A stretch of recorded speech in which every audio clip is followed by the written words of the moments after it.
അപ്പൊ അളിയൻ കാര്യമൊന്നും അറിഞ്ഞില്ലേ? ഇല്ല. എന്നാൽ ഇനി ഞാനത് പറയാം, ആരും ഞെട്ടരുത്. അതുപോലെ ഇവിടെ പറയുന്നുണ്ട്, ഇവൻ രാത്രി എഴിച്ചിട്ട് ഞാൻ കൃത്യമായിട്ട് കണ്ടു, രാത്രി എണീറ്റിന് ആൾക്കാരെല്ലാം ഉറങ്ങുന്നുണ്ടോ എന്താ ഉറക്കം വരുന്നു എന്നവൻ നോക്കി. ഇവൻ എന്നെ വരെ അവൻ തിരിഞ്ഞു നോക്കി, ഞാൻ ഉറങ്ങുന്നുണ്ടോ എന്ന് നോക്കി. അതിനുശേഷമാണ് ഇവൻ ജിസേലിന്റെ അടുത്ത് കിടന്നിട്ട് ഈ പറയുന്ന വൃത്തികേടുകൾ അല്ലെങ്കിൽ ഈ ഉമ്മ ഇതൊക്കെ കാണിച്ചത് എന്നാണ് ആര് പറയുന്നത്? അനുമോള് പറയുന്നത്. അതിന്റെ തന്റെ ഈ പെണ്ണുങ്ങളെ കാണുമ്പോൾ പരവേശം പരാക്രമം ഉണ്ടല്ലോ, അത് ഇന്നോട് അവസാനിപ്പിച്ചോണം. ഇല്ലെങ്കിൽ കൂടും കുടുക്കെടുത്ത് ഞാൻ കോടമാകത്തോട് അത് സാധൂകരിക്കുന്ന അല്ലെങ്കിൽ അത് ശരിവെക്കുന്ന ഒരു വീഡിയോ വന്നിട്ടുണ്ട്. ആ വീഡിയോ നമുക്കൊന്ന് കാണാം. ആ വീഡിയോ കണ്ടുകൊണ്ട് നമുക്ക് സംസാരിക്കാം ഈ അനുമോള് പറഞ്ഞതിൽ കാര്യമുണ്ടോ എന്നുള്ളത്. പാച്ചേട്ടാ, അവമാനിക്കരുത്. ഞാൻ നല്ലൊരു കുടുംബത്തിൽ പറഞ്ഞവനാണ്. പാതിരാത്രിയാണ്, അവൻ എഴിച്ചിട്ടുണ്ട്.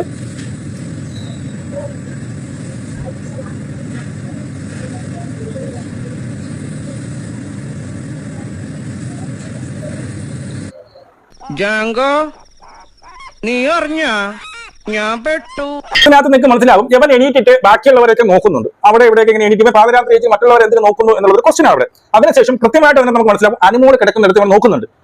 എവനെ ഒന്നും പറഞ്ഞിട്ട് കാര്യമില്ല.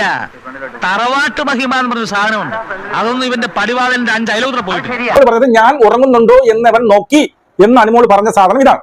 മനസ്സിലായോ? അനുമോള് ഉറങ്ങുന്നുണ്ടോ എന്നവൻ നല്ല രീതിയിൽ നോക്കുന്നുണ്ട്. അത് നമുക്ക് ഒന്നും കൂടി കാണാം. ഈ ഒരു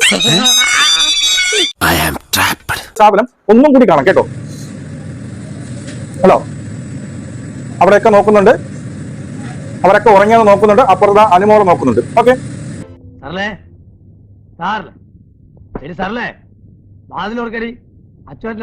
അനുമോള് നോക്കുന്നു. അവൻ കിടന്നു. കിടന്നതിന് ശേഷമുള്ള കാര്യങ്ങളാണ് ഇനി. കിടക്കുന്നു, പുതപ്പ് വലിച്ച് മൂടുന്നു.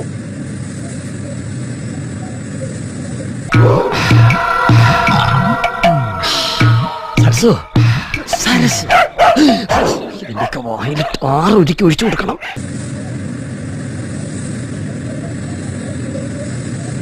അതിനുശേഷം പുറത്ത് ഇറങ്ങുന്നു. രണ്ടുപേരിൽ നിന്നും ആ ഒരു അനക്കം അവിടെ ഉണ്ട്. അതെ, രാത്രി എല്ലാരും ഉറങ്ങിയിട്ട് ഞാൻ വരാം, നമുക്ക് ഇവിടെ ഇരുന്ന് വെളുക്ക വേഷ കളിക്കാം. കണ്ടോ, ജിസയിലും അവിടെ അനങ്ങുന്നുണ്ട്. ഓക്കെ, അതൊക്കെ ഗോപാലകൃഷ്ണൻ ഒരു നമ്പർ അല്ലേ? ഇത് എന്റെ ഒരു നമ്പറാ.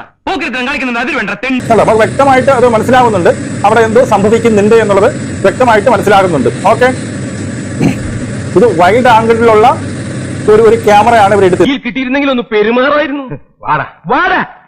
വൈഡ് ആയിട്ട് ആംഗിളിലുള്ള ഒരു ക്യാമറയാണ്. അതുകൊണ്ട് തന്നെ ഇവിടെ എന്തോ സംഭവിച്ചിട്ടുണ്ട് എന്നുള്ളത് നമുക്ക് ഇവിടെ വ്യക്തമാണ്, അല്ലേ? എന്തൊരു ഒലിപ്പ്! പെണ്ണുങ്ങളെ കണ്ടിട്ടില്ലേ? ബോറൻ, ബ്ലഡി ഫൂൾ.